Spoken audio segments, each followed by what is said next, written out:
का basic concepts CONCEPTS। कोई spelling में दिक्कत आ रही है तो बता देना। बेसिक कॉन्सेप्ट्स ऑफ इंग्लिश, ठीक है बच्चों? जी सर। चलिए तो जाएगा जिसने पढ़ा था लास्ट क्लास में, जिसने लास्ट क्लास में पढ़ा हुआ था उनका रिवाइज हो जाएगा। वो जो नए स्टूडेंट्स हैं, नए स्टूडेंट्स लिख लेंगे पुरानों का रिवाइज हो जाएगा। चलिए देखिए इधर बोर्ड पर सबसे पहली, चलिए सबसे पहला कॉन्सेप्ट क्या है? Basic concept of English. तो इंग्लिश में एक सीरीज होती है, चलो लिखना स्टार्ट करो, जिसका नाम है सबसे पहले सब्जेक्ट। स्पेलिंग समझना, SUB, J फॉर जग होता है ना, J और ECT, सब्जेक्ट। सबसे पहला इंग्लिश में आता है सब्जेक्ट। इसके बाद हो गई वर्ब, VERB। अच्छे से लिखिएगा सभी बच्चे। सबसे पहले क्या आया? सब्जेक्ट आया। सब्जेक्ट के बाद बच्चों क्या आ रहा है? वर्ब। और वर्ब के बाद ऑब्जेक्ट,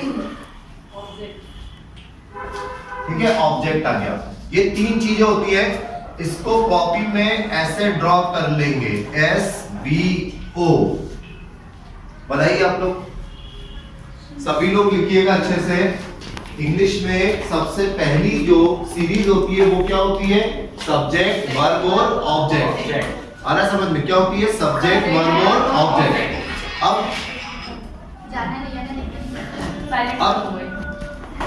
अब हमें क्या सीखना है? देखिए यहाँ पे ध्यान से। आपको सबसे पहले एक चीज दिख रही है सभी को, इधर देखिएगा।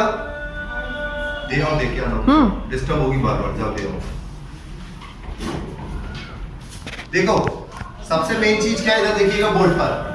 हमें यहाँ पर बेटा ये दिख रहा है कि वर्ब की पोजीशन कहाँ है? सेंटर में है। वर्ब की पोजीशन कहाँ है? सेंटर में, बीच में। आप सभी को समझ में आ रहा होगा कि वर्ब के पहले क्या आता है? सब्जेक्ट, और वर्ब के बाद क्या आ रहा है? ऑब्जेक्ट। इतना कॉमन सेंस सभी को समझ में आ रहा होगा।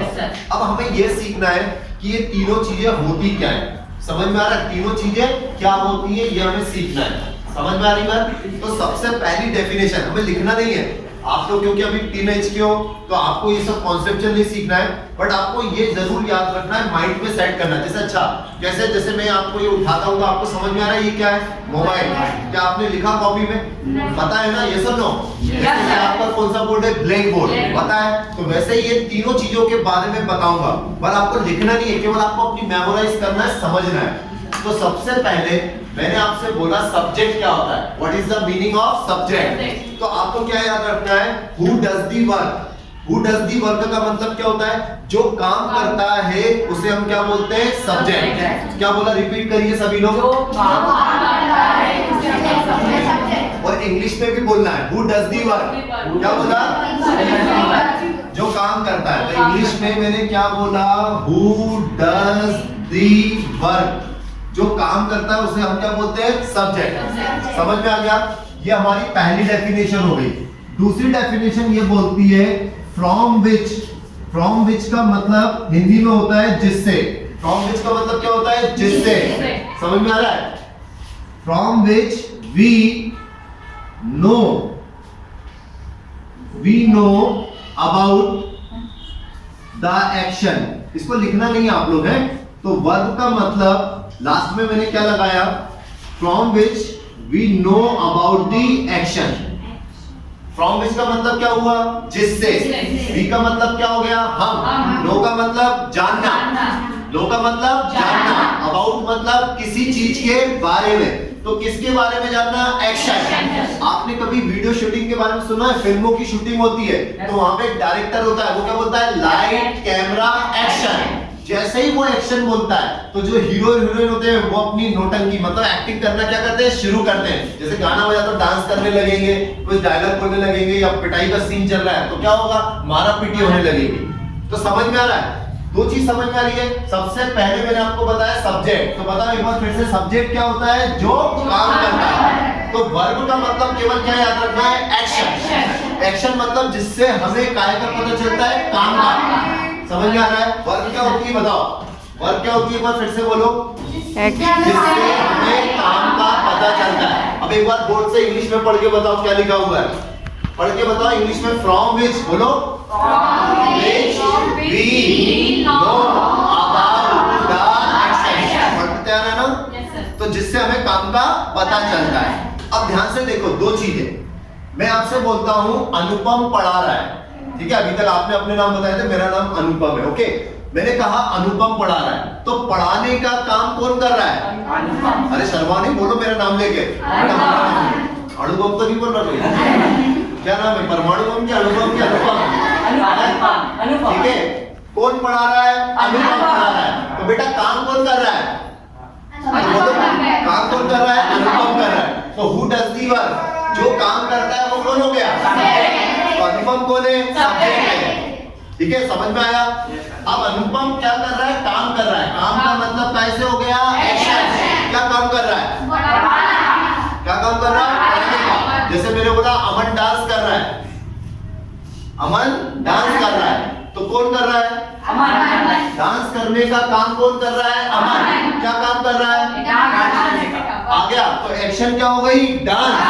ठीक है, और मैंने कहा दिव्यानी देख रही है, दिव्यानी देख रही है, तो देखने का काम कौन कर रहा है?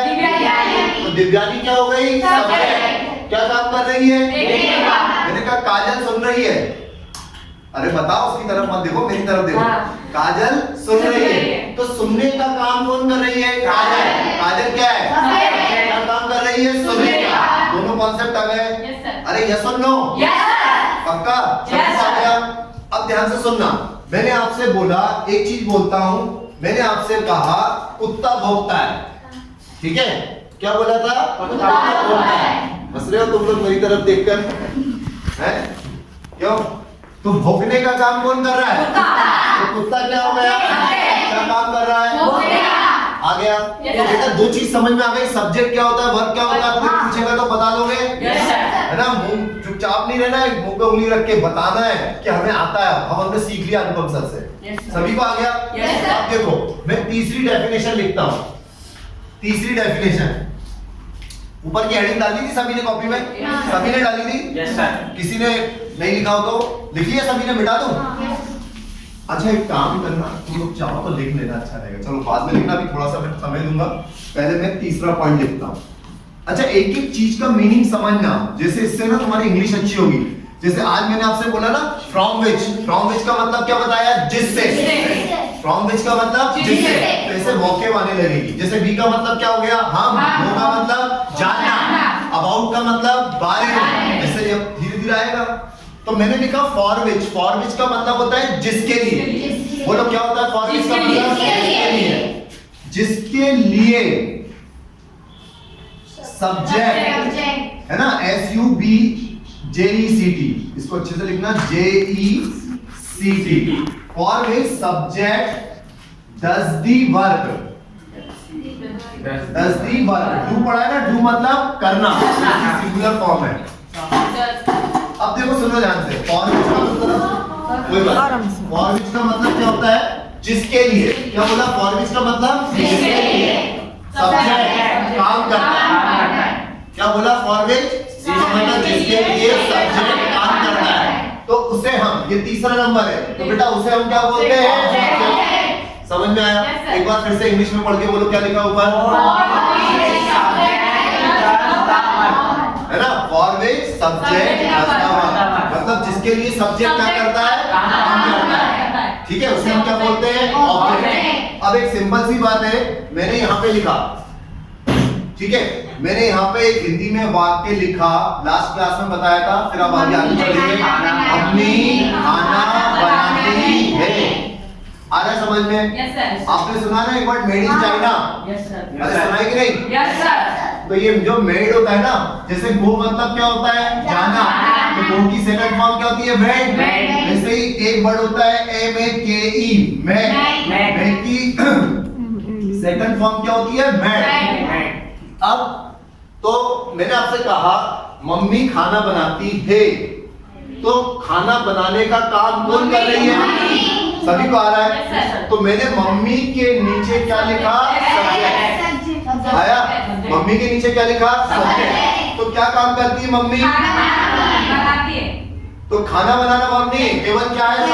बनाती है। क्यों? देखो मम्मी है ना कुछ भी बना सकती है। कैसे? इडली भी बना सकती है, डोसा बना सकती है, रोटी बना सकती है ना? कई बार मम्मी पापा को भी बना देती है, नहीं बना देती है? इतना खर्चा हो गया, 2-4 रुपए इधर उधर डाल देती हैं, जाल ही रहता है। ठीक है, तो आपको इस चीज को फोकस करना है। काम कौन कर रहा है? मम्मी। क्या काम कर रही है? बनाने का। ठीक है, क्या बनाने का? खाना बनाने का। अब ध्यान से सुनो, सब्जेक्ट जिस चीज के लिए काम करता है, तो देखो बेटा सब्जेक्ट क्या कर रहा है? काम। किसके लिए काम कर रहा है? खाने के लिए। तो खाना मेरा क्या हो गया? आया? आया कि नहीं? अब मैं एक सेंटेंस बोलता हूँ, आप लोग बताना। मैंने कहा अनुपम इंग्लिश पढ़ाता है, बताओ कौन पढ़ाता है इंग्लिश? अनुपम क्या हो गया? क्या करता है? पढ़ाता है। अरे जल्दी नहीं, देखो अनुपम क्या करता है? पढ़ाता है। तो अनुपम क्या काम कर रहा है? पढ़ाने का।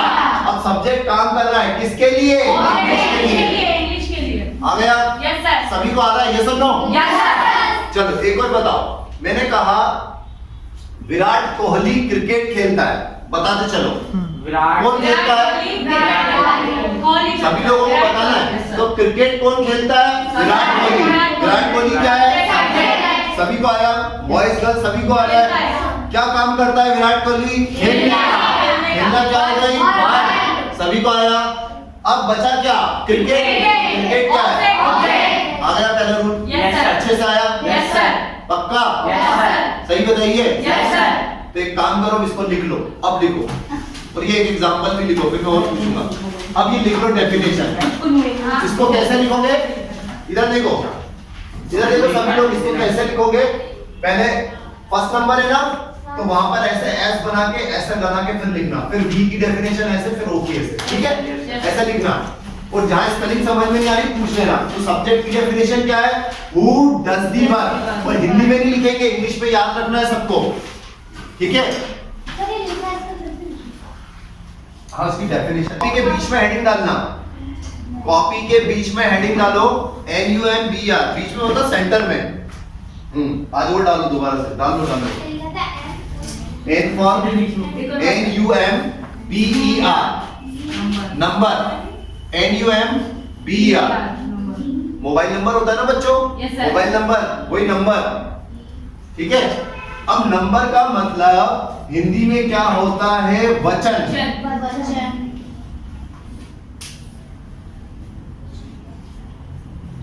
नंबर का मतलब कैसे होता है? वचन। ये मिटा दूं? ये लाइन मिटा दूं? सभी ने लिखी है? चलो, वचन कितने प्रकार के होते हैं? 2।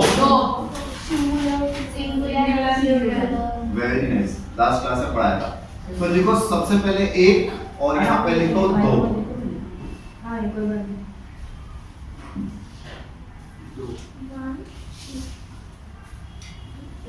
ठीक है, सबसे पहला जो नंबर होता है उसका नाम है सिंगुलर। SINGULAR, singular.